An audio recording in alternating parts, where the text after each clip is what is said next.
जयन्ती मंगला काली भद्रकाली कपालिनी दुर्गा क्षमा शिवा धात्री स्वाहा स्वधा नमोस्तुते। जय माँ भगवती, जय माँ दुर्गा। धूमावती देवी महाविद्याओं में 7वें स्थान पर परिगणित है। इनके संदर्भ कथा आती है कि एक बार भगवती पार्वती भगवान शिव के साथ कैलाश पर्वत पर बैठी हुई थी। उन्होंने महादेव से अपनी क्षुधा का निवारण करने का निवेदन किया।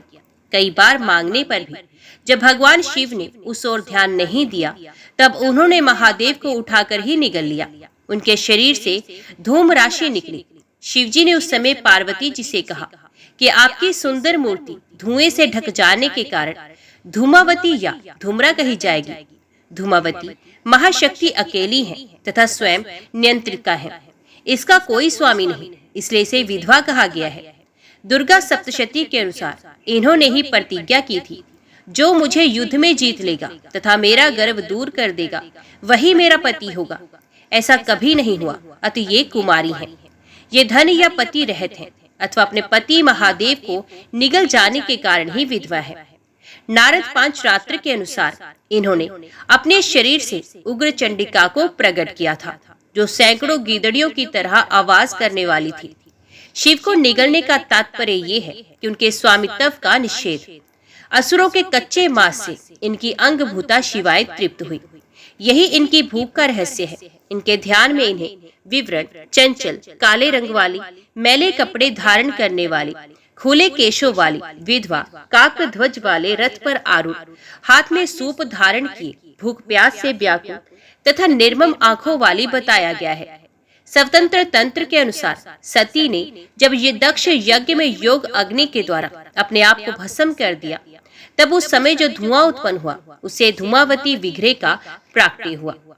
धूमावती की उपासना विपत्ति नाश, रोग निवारण, युद्ध जय, उच्चाटन तथा मारण आदि के लिए की जाती है।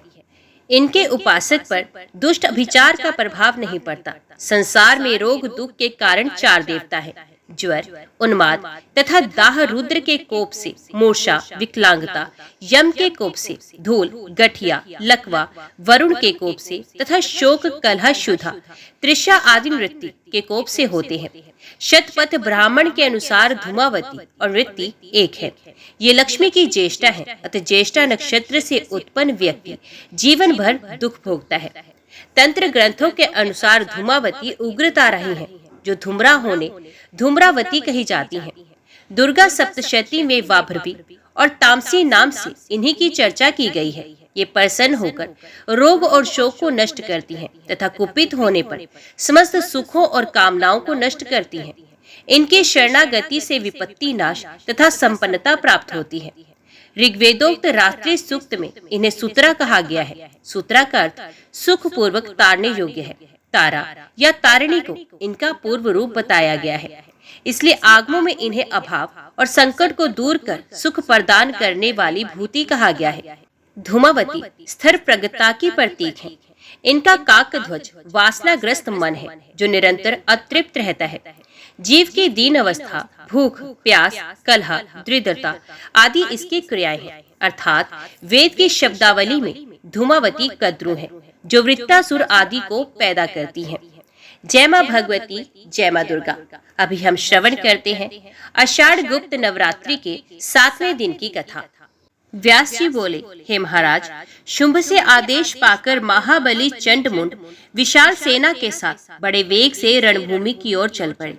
तब देवताओं का हित करने वाली देवी को वहां युद्ध भूमि में विद्यमान देखकर वे दोनों महाप्रकर्मी दानव उनसे सामने युक्त वचन बोले, हे बाले, क्या तुम देवताओं की सेना का नाश करने वाले शुंभ तथा इंद्र पर विजय प्राप्त करने के कारण उद्भुत स्वभाव वाले महाप्रकर्मी निशुंभ को नहीं जानती हो? हे सुंदरी, तुम यहाँ अकेली हो। हे दुर्बुद्धे, तुम मात्र कालिका और सिंह को साथ लेकर सभी प्रकार की सेनाओं से संपन्न शुंभ को जीतना चाहती हो। क्या कोई स्त्री या पुरुष तुम्हें सत्य परामर्श देने वाला नहीं है? देवता लोग तो तुम्हारे विनाश के लिए ही तुम्हें प्रेरित कर रहे हैं। हे सुकुमार अंगों वाले, तुम अपने तथा शत्रु के बल के विषय में सम्यक विचार करके ही कार्य करो।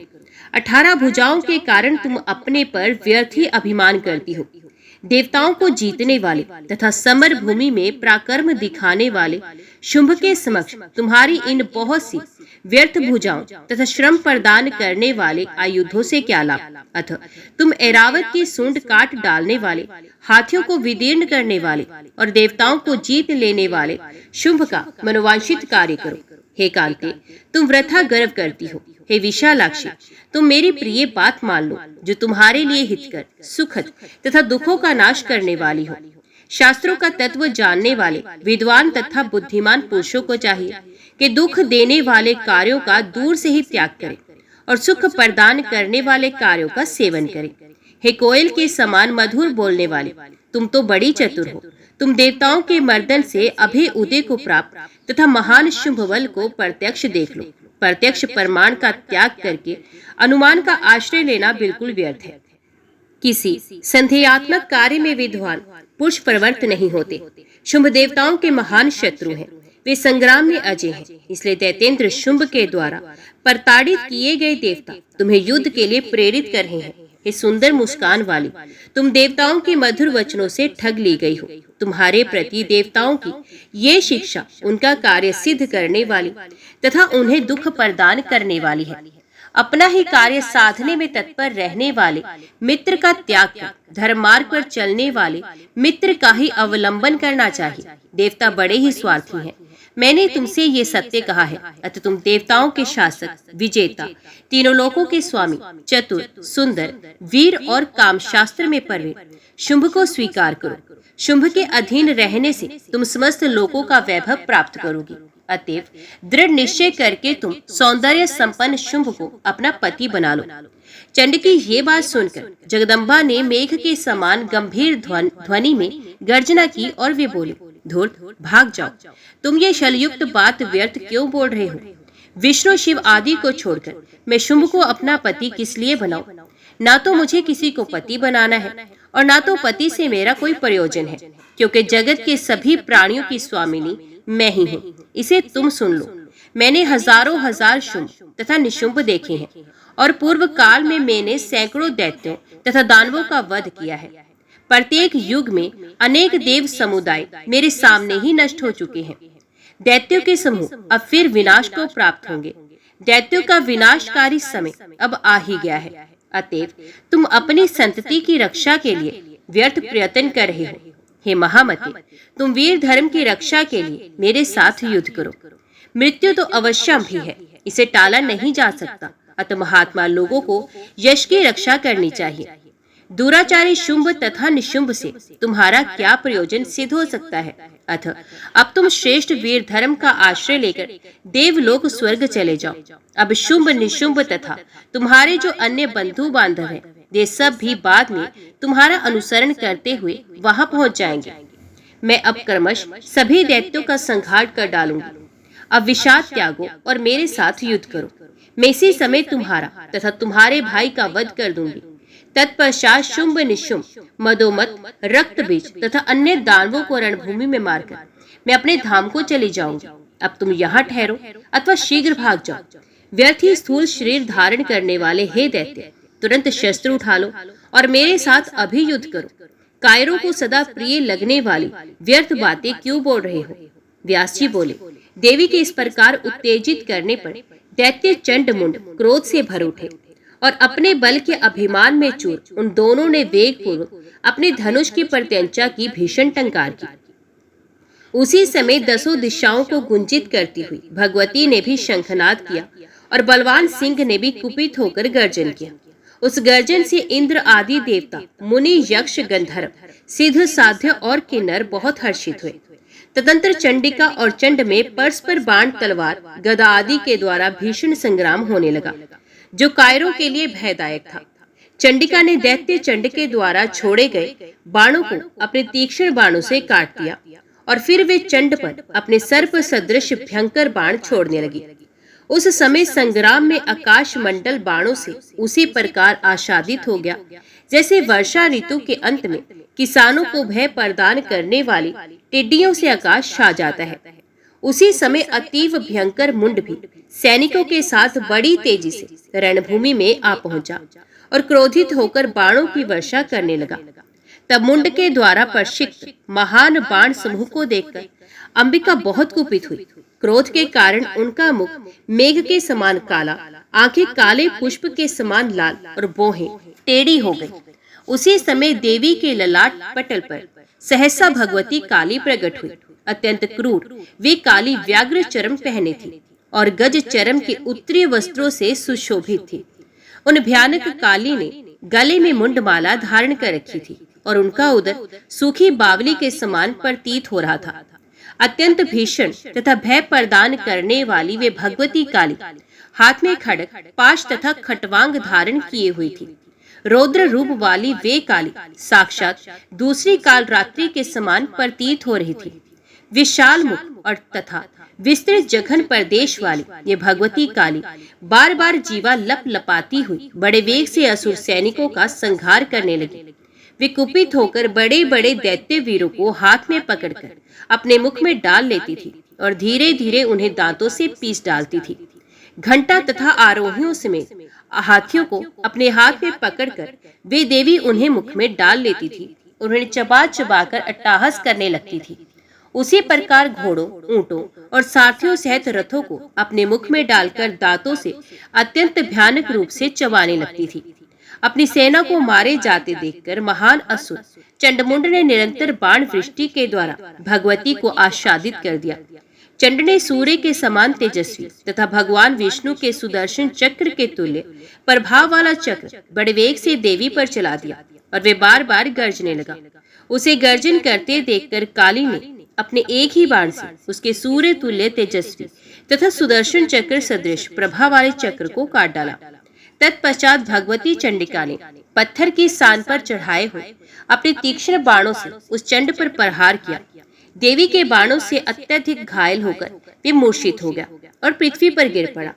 उस समय अपने भाई को पृथ्वी पर गिरा हुआ देखकर मुंड दुख से व्याकुल हो उठा और कुपित होकर कालिका के ऊपर बाणों की वर्षा करने लगा। भगवती चंडिका ने मुंड के द्वारा की गई अत्यंत भीषण बाण वर्षा को अपने द्वारा छोड़े गए इश्क शास्त्रों से बलपूर्वक तिल तिल करके क्षण भर में ही नष्ट कर डाला। तत्पश्चात चंडिका ने एक अर्ध चंद्रकार बाण से मुंड पर पुनः प्रहार किया, जिससे वे महाशक्तिशाली दैत्य मदहीन होकर पृथ्वी पर गिर पड़ा। ये देखकर उस समय दानवों की सेना में महान हाहाकार मच गया। आकाश में विद्यमान सभी देवताओं की व्यथा दूर हो गई और वे हर्ष से भर उठे। इसके बाद कुछ देर में मूर्छा दूर होने पर चंड ने एक विशाल गदा लेकर बड़े वेग से कालिका की दाहिनी भुजा पर प्रहार किया। भगवती कालिका ने उसके गदा प्रहार को रोककर अभिमंत्रित करके छोड़े गए बाण पास से उस महान असुर को शीघ्र ही बांध लिया। उधर जब मुंड चेतना में आया तो वह अपने अनुज को पाशस्त्र में बलपूर्वक बंधा देखकर कवच पहने हुए वे अपने हाथ में एक सुदृढ़ शक्ति लेकर आ गया।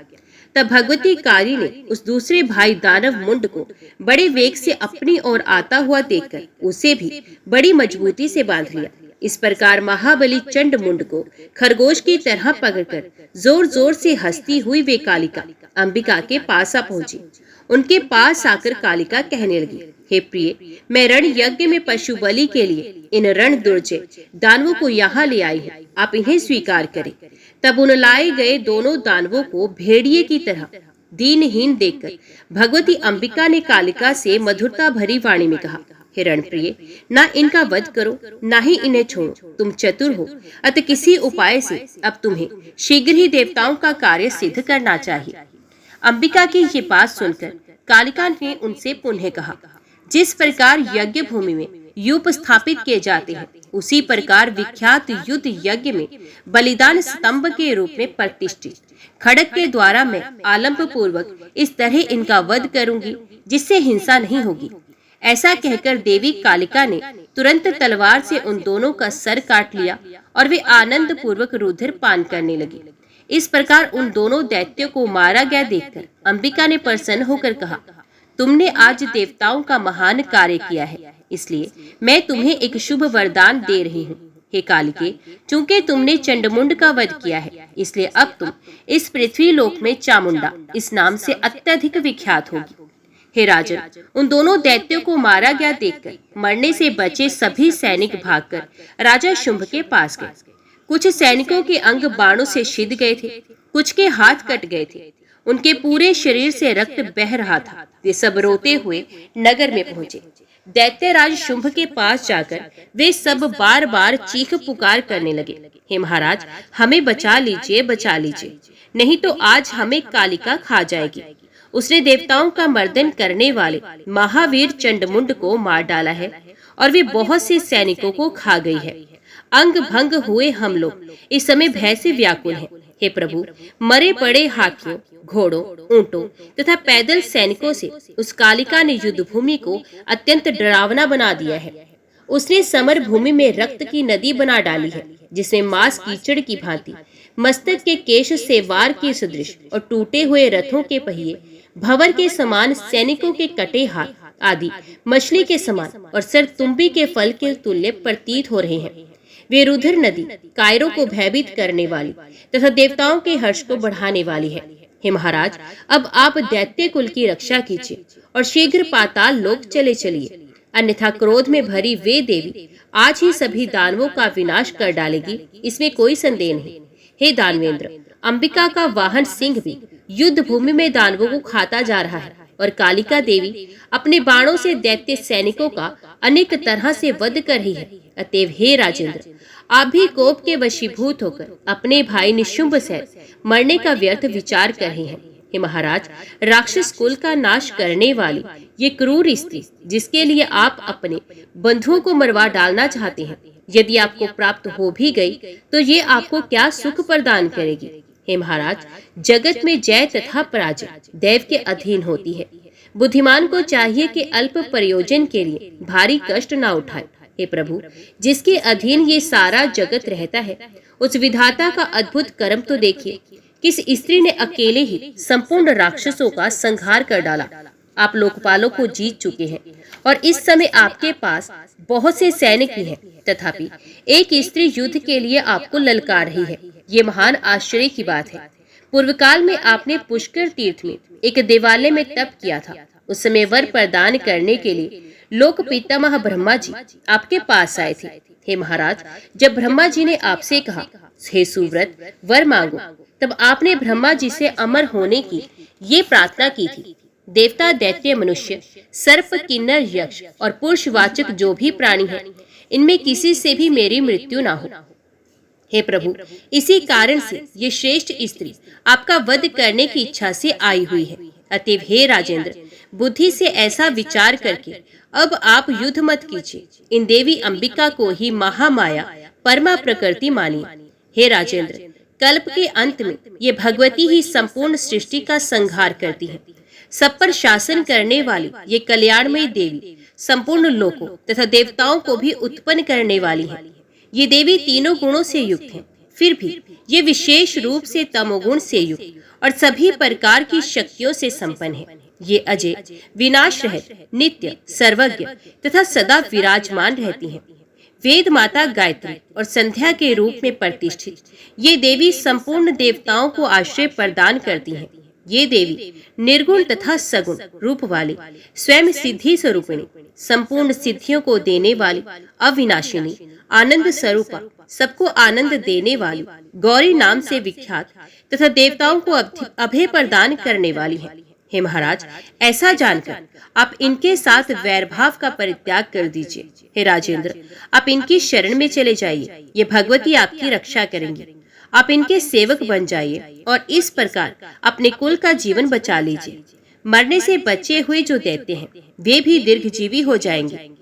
उनका ये वचन सुनकर देवसेना का मर्दन करने वाले शुंभ ने महान वीरों के प्राकर गुण से संपन्न यथारथ वचन कहना आरंभ किया। शुंभ बोला, अरे मूर्खो, चुप रहो, तुम लोग युद्ध भूमि से भाग आए हो। तुम्हें यदि जीवित रहने की प्रबल अभिलाषा है तो तुम सब अभी पाताल लोक चले जाओ। जब ये सारा संसार ही दैव के अधीन है, तब विजय के संबंध में मुझे क्या चिंता हो सकती है। जैसे हम लोग दैव के अधीन हैं, वैसे ही ब्रह्मा आदि देवता ही सदा दैव के अधीन रहते हैं। ब्रह्मा, विष्णु, महेश, यम, अग्नि, वरुण, सूर्य, चंद्र, इंद्र, ये सब देवता सदा दैव के अधीन हैं। हे मूर्खो, तब मुझे किस बात की चिंता? जो होना होगा वे तो होकर रहेगा। जैसी भविष्यता होती है उसी प्रकार का उद्यम भी आरंभ हो जाता है। सब प्रकार से ऐसा विचार करके विद्वान लोग कभी शोक नहीं करते। ज्ञानी लोग मृत्यु के भय से अपने धर्म का त्याग नहीं करते।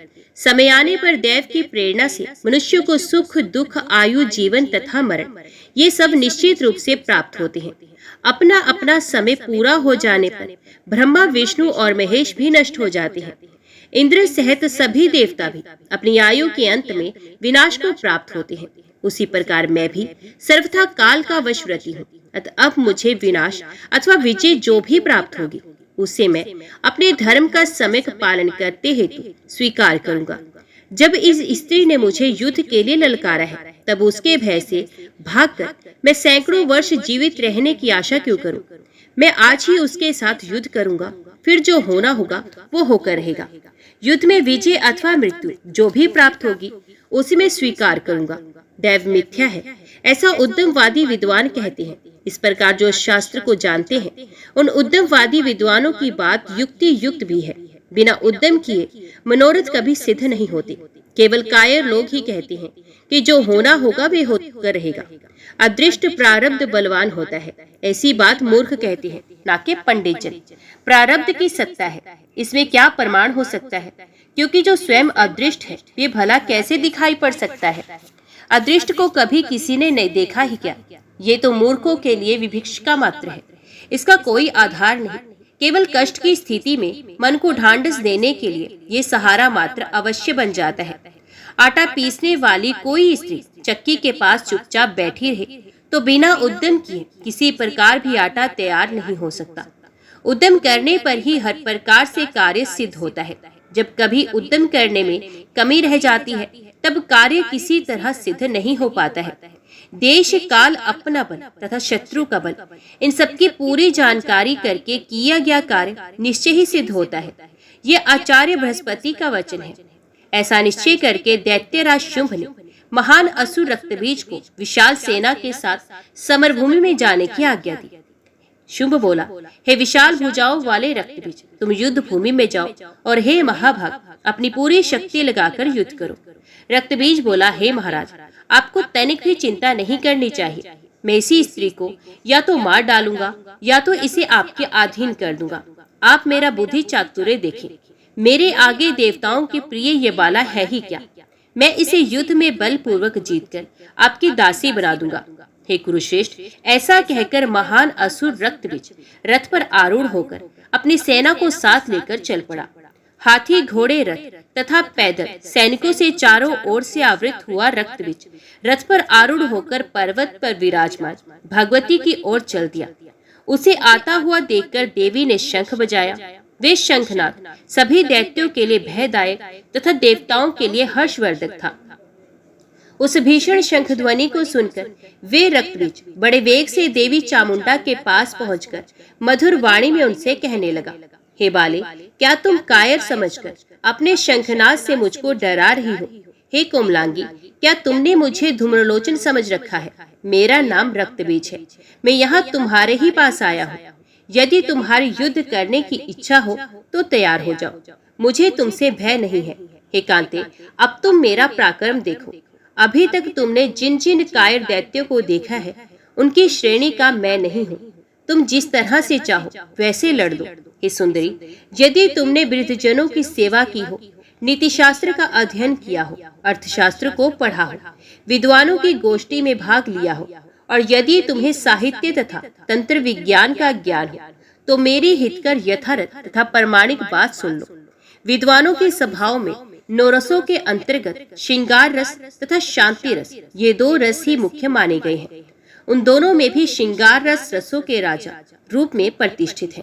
इसी के प्रभाव से विष्णु लक्ष्मी के साथ, ब्रह्मा सावित्री के साथ, इंद्र शची के साथ और भगवान शिव पार्वती के साथ निवास करते हैं।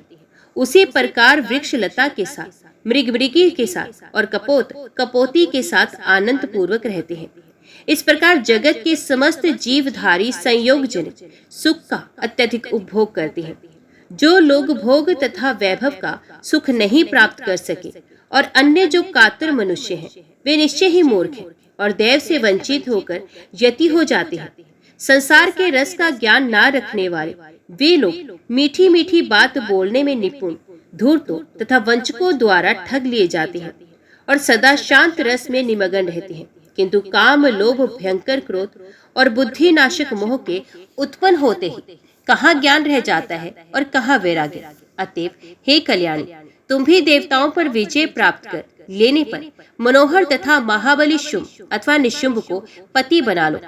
इतना कहकर वे रक्तबीज देवी के सामने चुपचाप खड़ा हो गया। उसकी बातें सुनकर चामुंडा, कालिका और अंबिका हंसने लगी। हे राजन, तत्पश्चात वे देवी हंसकर मेघ के समान गंभीर वाणी में उस रक्तबीज से ये युक्ति संगत वचन बोले। हे मंद बुद्धि, तुम क्यों व्यर्थ प्रलाप कर रहे हो?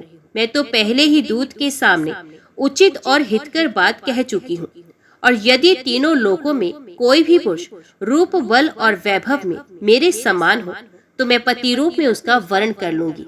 अब तुम शुंभ निशुंभ से कह दो कि मैं पूर्व काल में ऐसी प्रतिज्ञा कर चुकी हूँ, अतः मेरे साथ युद्ध करो और रण में मुझे जीतकर मेरे साथ विधिवत विवाह करो।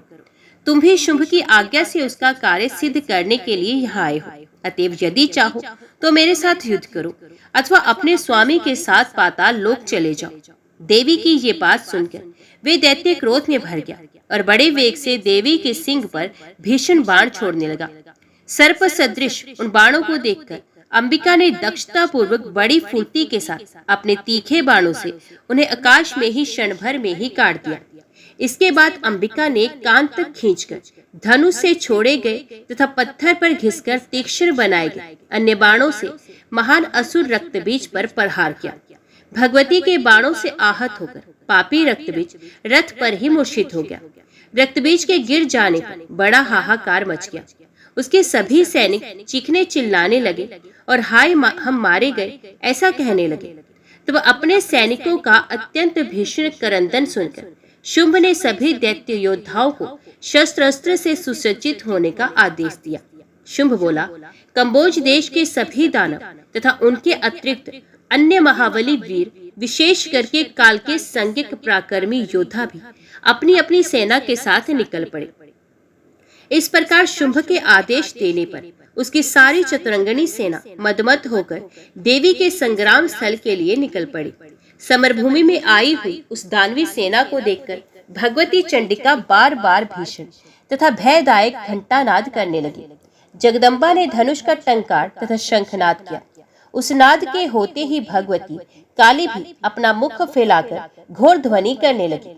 उस भयंकर शब्द को सुनकर भगवती का वाहन बलशाली सिंह भी अद्भुत भय उत्पन्न करता हुआ बड़े जोर का गर्जन करने लगा।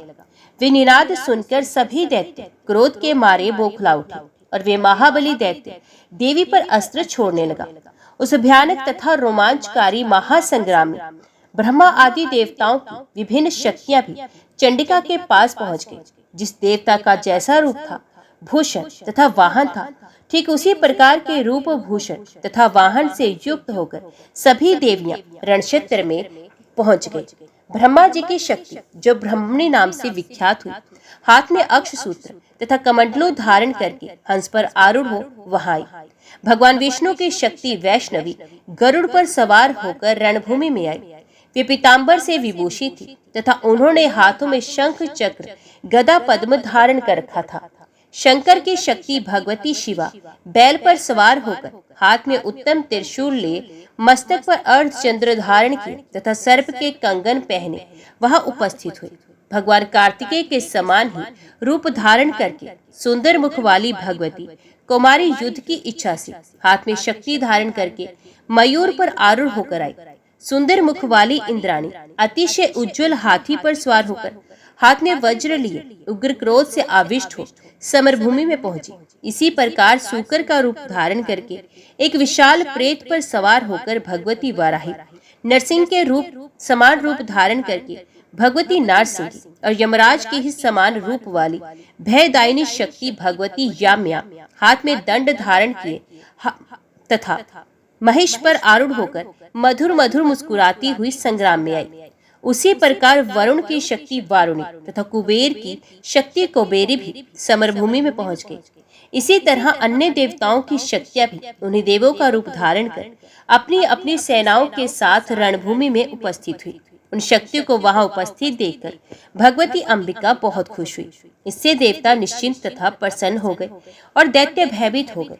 लोक कल्याणकारी शिवजी भी उन शक्तियों के साथ वहां संग्राम में भगवती चंडिका के पास आकर उनसे कहने लगे, देवताओं की कार्य सिद्धि के लिए आप शुंभ निशुंभ तथा अन्य जो भी दानव उपस्थित हैं, उन सबका वध कर दीजिए। साथ ही सारी असुर सेना का संहार करके और इस प्रकार संसार को भयमुक्त करके ये समस्त शक्तियां अपने अपने स्थानों को चली जाएं। आप ये कार्य संपन्न करें जिससे देवता यज्ञ भाग पाने लगे, ब्राह्मण निर्भय होकर यज्ञ आदि करने में तत्पर हो जाए, सभी स्थावर जंगम प्राणी संतुष्ट हो जाए, सब प्रकार के उपद्रव और अकाल आदि आपदाएं समाप्त हो जाए, मेघ समय पर वृष्टि करे और कृषि लोगों के लिए अधिक फलदायिनी हो। लोक का कल्याण करने वाले देवेश्वर शिव के ऐसा कहने पर भगवती चंडिका के शरीर से एक अद्भुत शक्ति प्रकट हुई। वे शक्ति अत्यंत भयंकर तथा प्रचंड थी। वे सैकड़ों स्यारणों के सामने स्वर के समान ध्वनि कर रही थी और उसका रूप बहुत भयानक था। मंद मंद मुस्कान युक्त मुखमंडल वाली उस शक्ति ने पंचमुख शिवजी से कहा, हे देवदेव, आप दैत्यराज शुंभ के पास शीघ्र जाइए। इस समय आप मेरे दूत का काम कीजिए। हे शंकर, काम पीड़ित शुंभ तथा मदोमत निशुंभ से मेरे शब्दों में कह दीजिए, तुम सब तत्काल स्वर्ग त्याग कर पाताल लोक चले जाओ, जिससे देवगण सुखपूर्वक स्वर्ग में प्रविष्ट हो सके और इंद्र को स्वर्गलोक तथा अपना उत्तम इंद्रासन पुनः प्राप्त हो जाए। साथ ही सभी देवताओं को उनके यज्ञ भाग भी पुनः मिलने लगे। यदि जीवित रहने की तुम लोगों की बलवती इच्छा हो तो तुम लोग बहुत शीघ्र पाताल लोक चले जाओ, जहाँ दानव लोग रहा करते हैं, अथवा अपने बल का आश्रय लेकर यदि तुम सब युद्ध की इच्छा रखते हो तो मरने के लिए आ जाओ, जिससे मेरी स्यारणी तुम लोगों के कच्चे मांस से तृप्त हो जाए। चंडिका का ये वचन सुनकर शिव अपनी सभा में बैठे हुए दैत्यराज शुंभ के पास शीघ्र ही जाकर उससे कहने लगे, हे राजन, मैं त्रिपुरासुर का संहार करने वाला महादेव हूँ। अंबिका का दूत बनकर मैं इस समय तुम्हारा संपूर्ण हित करने के लिए यहाँ तुम्हारे पास आया हूँ। देवी ने कहलवाया है कि तुम लोग स्वर्ग तथा भूलोक त्याग कर शीघ्र पाताल लोक चले जाओ, जहाँ प्रहलाद तथा बलवानों में श्रेष्ठ राजा बलि रहते हैं, अथवा यदि मरने की ही इच्छा हो तो तुरंत सामने आ जाओ। मैं तुम सबको संग्राम में शीघ्र ही मार डालूंगी। तुम लोगों के कल्याण के लिए महारानी अंबिका ने ऐसा कहा है। भगवती का ये अमृत तुल्य कल्याणकारी संदेश उन प्रधान दैत्यों को सुनाकर शूलधारी भगवान शंकर लौट आए। भगवती अंबिका ने शिवजी को दूत बनाकर दानवों के पास भेजा था, अतः वे संपूर्ण त्रिलोकी में शिवदूती इस नाम से विख्यात हुई। शंकर जी के मुख से कहे गए भगवती के इस दुष्कर संदेश को सुनते ही वे दैत्य भी कवच धारण करके तथा हाथों में शस्त्र लेकर शीघ्र ही युद्ध के लिए निकल पड़े। वे दानव बड़े वेग से रणभूमि में चंडिका के समक्ष आकर कानों तक खींचे गए तथा पत्थर पर सान चढ़े तीखे बाणों से प्रहार करने लगे। भगवती काली का त्रिशूल, गदा और शक्ति से दानवों को विदीर्ण करती हुई, उनका भक्षण करती हुई युद्ध में विचरने लगी। भगवती ब्राह्मणी युद्ध में अपने कमंडलों के जल के प्रक्षेप मात्र से उन महाबली दानवों को प्राण शून्य कर देती थी। वृषभ पर विराजमान भगवती माहेश्वरी अपने त्रिशूल से रण में दानवों पर बड़े वेग से प्रहार करती थी और उन्हें मारकर धराशायी करती थी। भगवती वैष्णवी गदा तथा चक्र के प्रहार से दानवों को निष्प्राण तथा सिर वहीन कर डालती थी। इंद्र की शक्ति देवी ऐन्द्री ऐरावत हाथी की सूंड की चोट से पीड़ित बड़े बड़े दैत्य को अपने वज्र के प्रहार से भूतल पर गिरा देती थी। देवी वराही कुपित होकर अपने तुंड तथा भयंकर दाड़ों के प्रहार से सैकड़ों दैत्य और दानवों को मार डालती थी। देवी नारसिंगी अपने तीक्ष्ण नखों से बड़े बड़े दैत्यों को फाड़ फाड़ कर खाती हुई रणभूमि में विचर रही थी तथा बार बार गर्जना कर रही थी। शिवदूती अपने अट्टाहस से ही दैत्यों को धराशायी कर देती थी और चामुंडा तथा कालिका बड़ी शीघ्रता से उन्हें खाने लगती थी। मयूर पर विराजमान भगवती कुमारी देवताओं के कल्याण के लिए कानों तक खींचे गए तथा पत्थर पर सान चढ़े तीक्ष्ण बाणों से शत्रुओं का संहार करने लगी। भगवती वारुणी सम्रांगण में दैत्यों को अपने पाश में बांधकर उन्हें अचेत करके एक के ऊपर एक के क्रम से गिरा देती थी और वे निष्प्राण हो जाते थे। इस प्रकार उन्मात्र शक्तियों के प्रयास से दानवों की वे ओजस्विनी तथा पराक्रमी सेना युद्ध भूमि में तहस नहस होकर भाग खड़ी हुई। उस सेना रूपी समुद्र में बड़े जोर से रोने चिल्लाने की ध्वनि होने लगी। देवी के गणों के ऊपर देवता पुष्पों की वर्षा करने लगे। दानवों के भयंकर चित्कार तथा देवताओं की जय ध्वनि सुनकर रक्तबीज बहुत कुपित हुआ। उस समय दैत्यों को पलायित देखकर तथा देवताओं को गरजते हुए देखकर वे महाबली तथा तेजस्वी दैत्य रक्तबीज युद्ध भूमि में स्वयं आ डटा। वे आयुधों से सुसज्जित होकर रथ पर सवार था और प्रत्यंचा की अद्भुत टंकार करता हुआ क्रोध के मारे आंखें लाल किए युद्ध के लिए देवी के सम्मुख आ गया।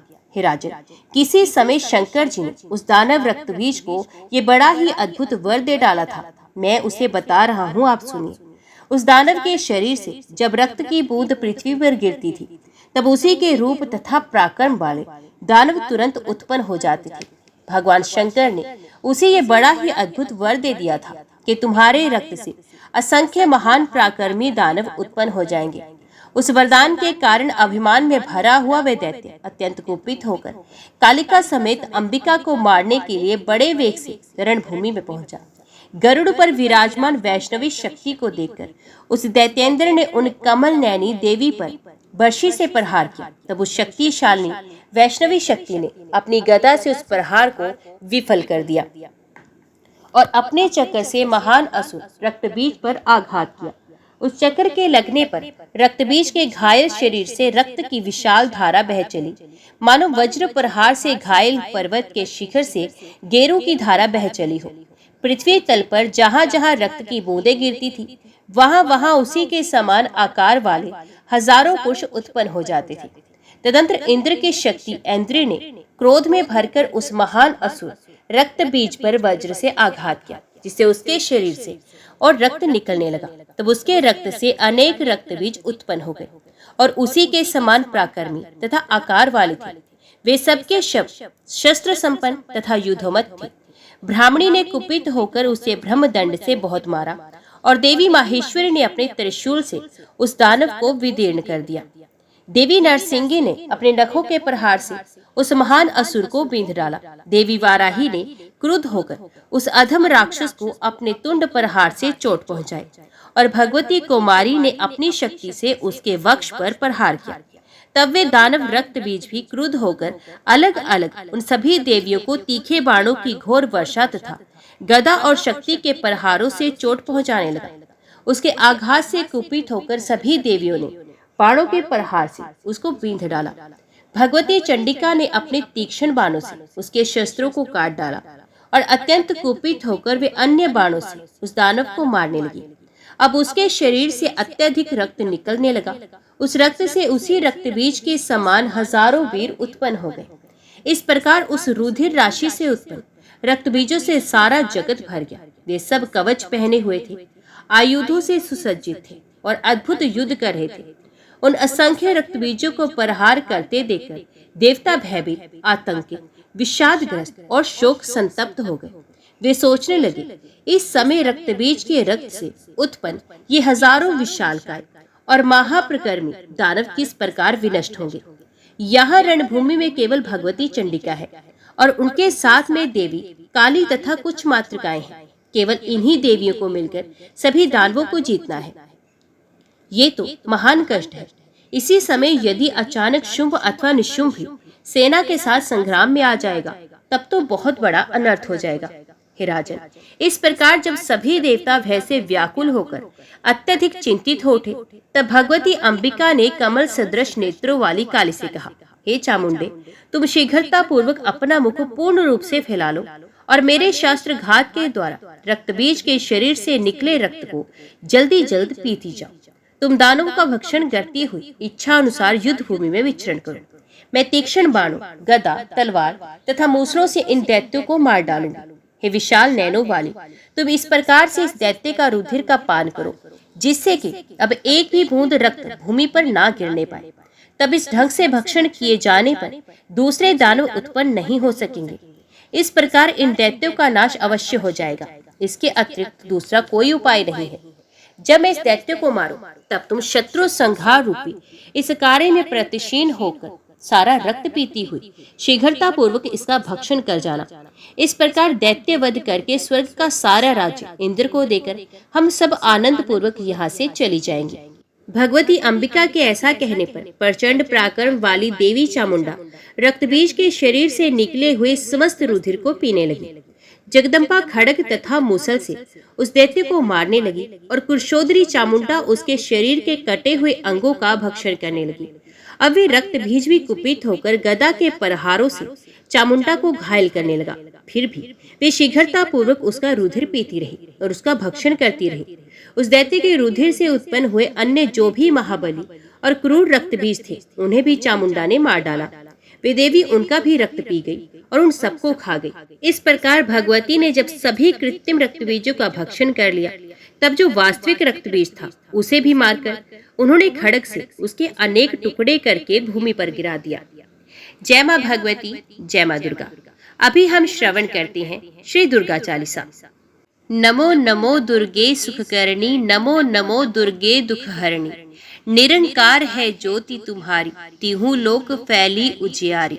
शशि ललाट मुख महाविशाला, नेत्र लाल भक्ति विकराला। रूप मात को अधिक सुहावे, दर्श करत जन अत सुख पावे। तुम संसार शक्ति लेकीना, पालन हेतु अन्न धन दीना। अन्नपूर्णा हुई जगपाला, तुम ही आदि सुंदरी बाला। परले काल सब नाशन हारी, तुम गौरी शिव शंकर प्यारे। शिव योगी तुम्हारे गुण गावे, ब्रह्मा विष्णु तुम्हें नित्य ध्यावे। रूप सरस्वती को तुम धारा, दे सुबुद्धि ऋषि मुनन उबारा। धर्यो रूप नरसिंह को अंबा, प्रगट भई फाड़ कर खंबा। रक्षा कर प्रहलाद बचायो, हिरणाक्ष को स्वर्ग पठायो। लक्ष्मी रूप धरो जग माही, श्री नारायण अंग समाही। शिर सिंधु में करत विलासा, दया सिंधु दीजे मन आसा। हिंगलाज में तुम्ही भवानी, महिमा अमित न जात बखानी। मातंगी और धूमावती माता, भुवनेश्वरी बगला सुखदाता। श्री भैरव तारा जग तारिणी, शिन भाल भव दुख निवारिणी। केहर वाहन सोह भवानी, लांगूर वीर चलत अगवानी। कर में खप्पर खड़ग विराजे, जाको देख काल डर बाजे। सोहे अस्त्र और त्रिशूला, जाते उठत शत्रु है शूला। नगर कोट में तुम्ही विराजित, तिहु लोक में डंका बाजित। शुंभ निशुंभ दानव तुम मारे, रक्त बीज शंखन संघारे। महिषासुर नृप अत्तभमानी, जय अघबार मही अकुलानी। रूप कराल काली का धारा, सेन सहत तुम ते संघारा। परिगाढ़ संतन पर जब जब, भई सहाय मात तुम तब तब। अमरपुरी औरो सब लोका, तब महिमा सब रहे अशोका। ज्वाला में है ज्योति तुम्हारी, तुम्हें सदा पूजे नर नारी। प्रेम भक्ति से जो जश गावे, दुख दारिद्र निकट नहीं आवे।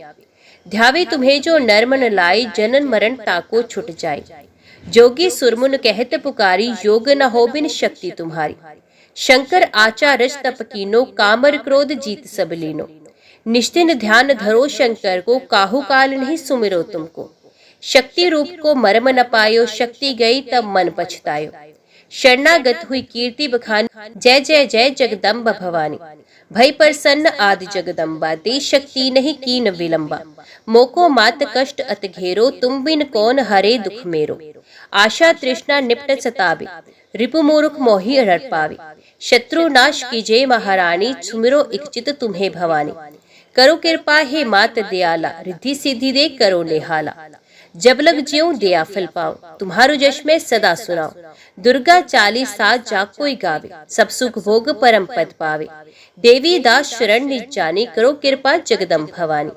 जय मां भगवती, जय मां दुर्गा।